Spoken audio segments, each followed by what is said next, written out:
पुरुषर शेष राशि होउची मीन राशि। सेही मीन राशि व्यक्ति मानक पई 2025 मसीहा किभली जीव ता विषय आज आमे पुंखानुपुंख आलोचना करिबा। आजिर वीडियो सहित 2025 पई सबु राशि वार्षिक राशिफल शेष होउची।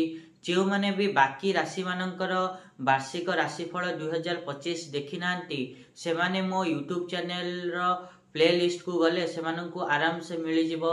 टाइटल थिबो कि वार्षिक राशिफल 2025 बोली, तो सेठी जाई कि आपण माने सबु राशि वार्षिक राशिफल देखि परिबे।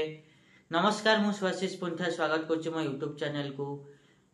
बहुत लोग जानी थाई पारंती न जानी थाई पारंती चंद्र प्रतिदिन तांकर राशि परिवर्तन करंती। रवि अर्थात सूर्य प्रति मासरे राशि परिवर्तन करंती एवं वर्ष मध्यरे शुक्र एवं मंगल मध्य बहुत थर राशि परिवर्तन करंती। किंतु शनि, राहु, केतु एवं गुरु प्रतिवर्ष तांक राशि परिवर्तन करि नथांती।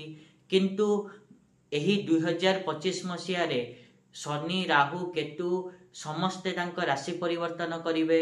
सेति पई एही वर्षटी विशेष होबाकु जाउची।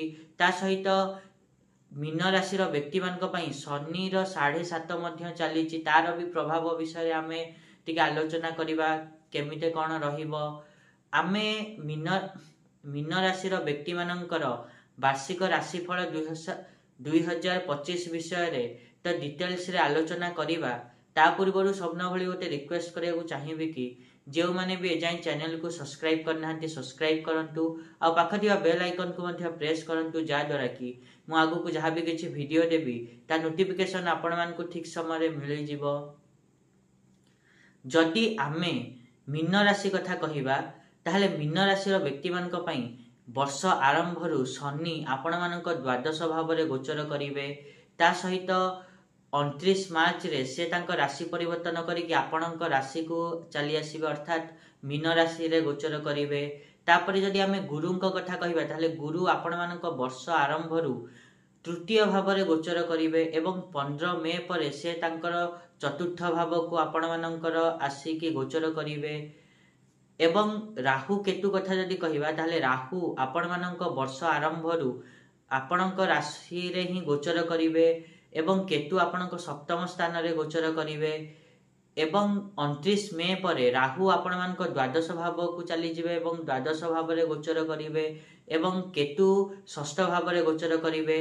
केतुंकर ई षष्ठ भाव रो गोचर आपण मानक पई शुभ फल दबो। किंतु ता सहित एहा मध्य मने रखितांतु कि शनि 7.5 मध्य अछि एवं खास करी कि 29 मार्च रु नै कि 29 मे जाय एई दुई मासरे आपण मानकर शनि राहु दी जण उभय मिसिकी विषयोग सृष्टि करिवे।